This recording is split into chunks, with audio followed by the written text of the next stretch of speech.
Do you enjoy creepy audio? This could be stories, audiobooks, soundtrack, even podcast. Well, if you decide to watch Undertone, you may think twice before loading up a new spooky track. The host of a popular paranormal podcast becomes haunted by terrifying recordings mysteriously sent her way. So the whole marketing around this film is centered on the idea that it is the scariest movie you'll ever hear. If they're going to accomplish that, the sound design has to be perfectly on point, which puts a ton of pressure on the sound team to create an atmosphere that invites us in and introduces a creep factor that is going to make us mess our shorts. Now, the story follows a podcaster and her co-host, Evie and Justin, respectively, and they do a weekly show called Undertone, where they examine some spooky ideas. When Justin gets a cryptic email with 10 audio files, he and Evie slowly dive into them as they record. And all the while, Evie is caring for her mom, who appears to be slowly dying from some unknown condition.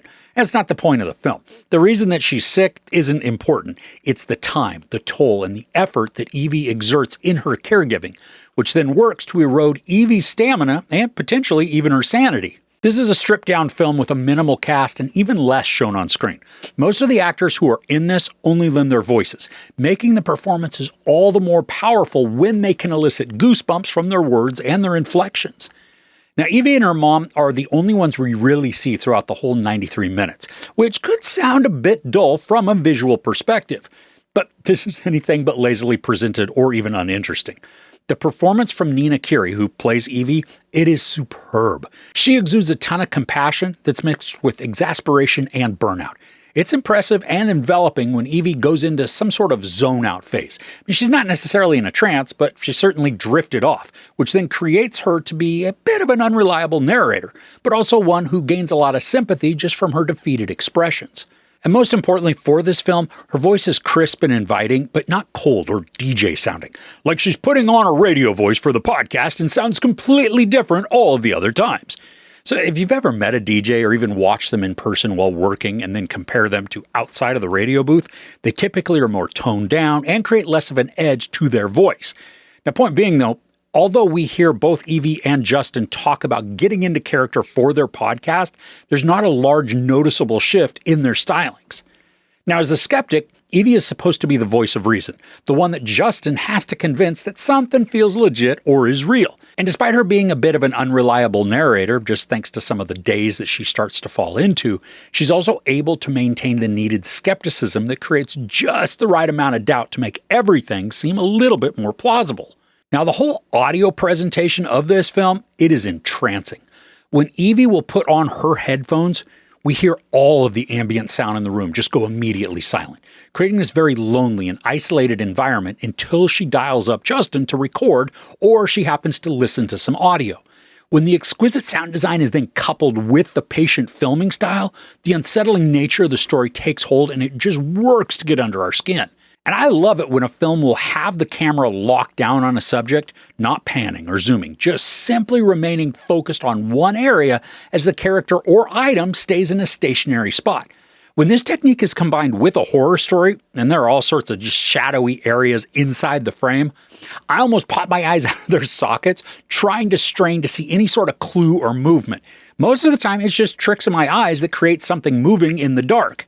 But that doesn't mean that there's never nothing hiding in the shadows. The patience it takes to not put jump scares or creepy imagery in the background is huge, making it all the more effective and horrifying when there actually is something looming in the dark. The pacing for this is taut and efficient. While there's a massive amount of restraint in the speediness, it's not boring, nor does the story drag. We're on this inclining ramp that starts off rather tame and then begins to exponentially increase in dread and fear so that it appears as though we're rocketing through the story.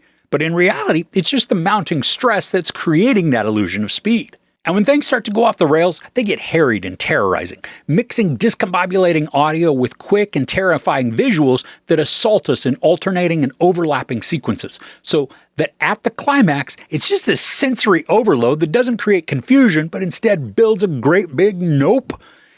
There's one call that the hosts take towards the end of the story, and it is all kinds of terrible. We never see a thing, but thanks to descriptive storytelling earlier in the narrative, we know exactly what's taking place on the other end of the line, and it is abominable.